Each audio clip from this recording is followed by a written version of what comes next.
Let me take you back to a different time, 2020. Remember when the world shut down from a viral disease and sports arenas looked something like this? This was a time where normalcy was flipped upside down and most if not all of the population was placed into isolation to prevent the spread of a viral outbreak. Some chose to spend their time on new hobbies or virtually connecting with friends and family, which were all great options. Myself? Well, I chose hockey. Now, most people I talk to tend to forget about the 2 seasons where the NHL was upended, trying to navigate the complex climate of a global pandemic. But as a college student with very little remote work and not much on my agenda, I was locked on to hockey, particularly the 2020-2021 season. This was the year I consumed more hockey than any other point in my lifetime. Through that season, there were many storylines that really helped take my mind off the unpleasant things happening to us all, which was a blessing in disguise. Some of those storylines included things like the NHL beginning with empty arenas, to then announcing the Seattle Kraken as the 32nd franchise in the league, all the way to individual moments like my favorite player Henrik Lundqvist retiring and Patrick Marleau breaking the all-time games played record. But there was one moment that stood out the most. One single moment that shattered everything else that happened that year, and that was the Montreal Canadiens' remarkable underdog journey to a highly improbable Stanley Cup final appearance.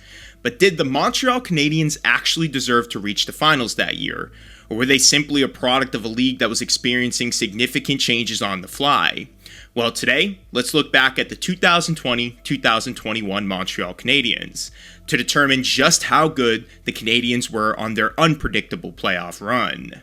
To better understand how the Canadiens went from a 500 hockey club to reaching the Stanley Cup Finals, we need to talk about the significant changes that were implemented going into the 2020-2021 season. To start, like most things in the world at the time, there was a lot of uncertainty happening, and the NHL and NHLPA had been in long discussions to determine the safest way for hockey players to return to the game. Recognizing that the bubble environment wasn't the most sustainable option, the two parties went back and forth until ultimately finding a reasonable solution that would bring hockey back to some form of normalcy. In December of 2020, the NHL announced an agreement to play a 56-game shortened regular season that would begin on January 13th, 2021.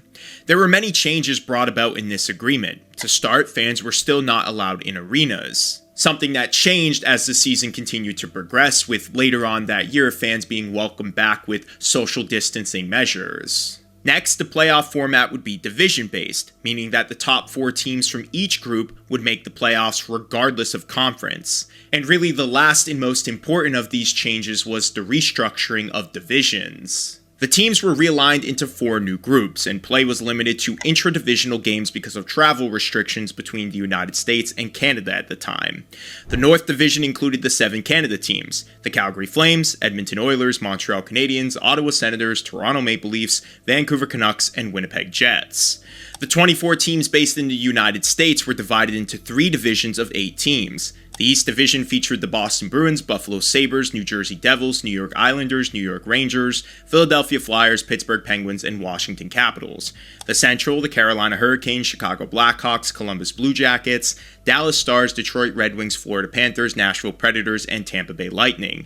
And finally, the West Division featured the Anaheim Ducks, Arizona Coyotes, Colorado Avalanche, Los Angeles Kings, Minnesota Wild, San Jose Sharks, St. Louis Blues, and the Vegas Golden Knights. And for today's video purposes, the reason we're going so in-depth with the divisions is because it played a large part in the Canadiens even making the playoffs in the first place. Of the 4 groups, the North Division was hands down the least competitive division of them all. They only had one team, the Toronto Maple Leafs, who finished within the top 10, and the Montreal Canadiens finished 18th in the league behind 2 other teams in the standings with a record of 24, 21, and 11. But still, they made the playoffs because of the temporary structure. The Habs earned themselves a playoff spot, but most if not all of the hockey world had them as a first-round exit. Their roster was young, inexperienced, and on paper just didn't match up well against the Toronto Maple Leafs. But in hindsight, given what we know about the Toronto Maple Leafs, more people probably should have been picking Montreal in that series. The The Canadiens would start off the series with an unexpected win. However, unsurprisingly, the Toronto Maple Leafs would bounce back and steal the next 3 games, including 2 road victories against the Habs. Montreal's weakness was their lack of scoring. They only scored 2 goals in those 3 matchups against the Leafs, and this was their biggest problem in many of their games throughout the playoffs. However, the Canadiens didn't need to score to beat teams like Toronto. They just needed to find a way to shut them down defensively, keep the scores low, and shut down the core 4 in whatever way they could. Games 5 and 6, Carey Price stood on his head with 2 strong OT performances to force a highly improbable Game 7 against the Leafs. Toronto would lose Game 7 on home ice 3-1 thanks to yet another heroic performance by Price, and the Habs, believe it or not, were on their way to the conference semifinals. Most felt that this series was more about Toronto losing than Montreal winning, and still, Montreal was considered an underdog in their next playoff series. This one was against the Winnipeg Jets, a team that came off a dominant performance against Connormcdavid in the Edmonton Oilers, sweeping them in the first round and naturally making them the favorites to move on. But those pesky Canadiens, they had something up their sleeves. Continuing with their superb defensive efforts, Montreal eliminated Winnipeg's top players, and once again, Carey Price was an unbeatable brick wall. He backstopped the Canadiens to 4 consecutive wins and a series sweep against Winnipeg, earning them the next round matchup of facing the Vegas Golden Knights, a team that would be a much greater task than any other that they faced in the North Division. Conference finals, and again, the Montreal Canadiens were pretty significant underdogs, but this one felt even more justified than the Winnipeg one because Vegas had just taken down the Stanley Cup favorite Colorado Avalanche in 6 games. Truly, the best way I can explain Montreal in this series is with 3 terms. They outplayed, outdefended, and outcoached Vegas at nearly every corner. Carey Price played at an elite level, constantly frustrating Vegas' shooters and posting a .933 save percentage in that matchup. Phillip Danault was also awesome defensively, neutralizing Vegas' top forwards like Mark Stone, who only had 0 points in that series. And the kids were also clutch in this matchup, something that goes underrated when we talk about this series against Vegas. Nick Suzuki, Cole Caulfield, and Jesperi Kotkaniemi all made massive contributions.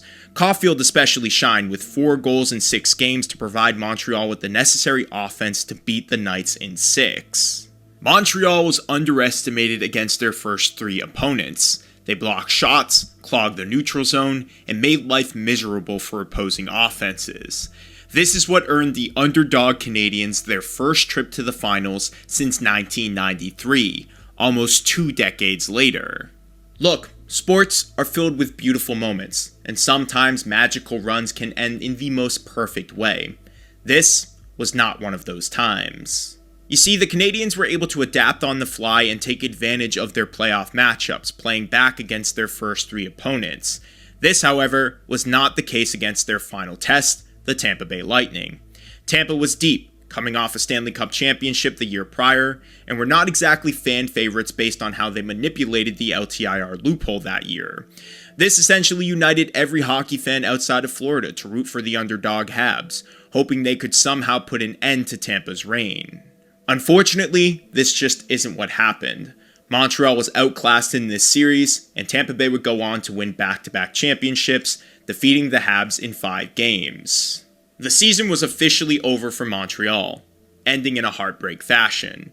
But did they actually deserve to make the finals that year? Most will say no, discrediting the Habs' run and using the changes in the league to undermine the team's accomplishments. I actually disagree with this concept. Nearly every team in the league was playing through the same circumstances, and yes, Montreal did make the playoffs because of the format, but outside of that, I truly don't believe that their road was any easier than, say, Tampa's. The reality is, hockey is a sport of momentum, truly unique from other professional sports in that if you just simply make the playoffs, you have just as great of a chance as any of the other 15 teams that you're playing alongside. And Montreal was the perfect example of this. The Habs didn't have a superstar. Their core was a mix of young talent and veterans who all found a way to rally together to become a cohesive unit.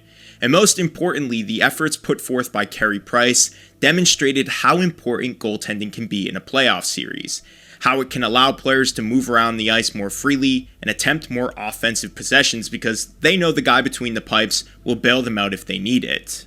So how good were the Montreal Canadiens actually? Well, They weren't the most talented team on paper, they didn't have those top superstar players, but what they were was a group of prideful guys who became underdogs and understood the significance of the moment. A team that played harder, faster, and with more edge than any other team across the league. And that's what made the 2021 Montreal Canadiens such an incredible story. Thank you guys as always for watching these videos. I have a few more pieces for you guys on the screen right here to check out if you're bored during this off season. And if you enjoyed this video, be sure to give it a thumbs up and subscribe as well. It really helps out the channel. Again, thank you guys for watching. I'll see you in the next episode.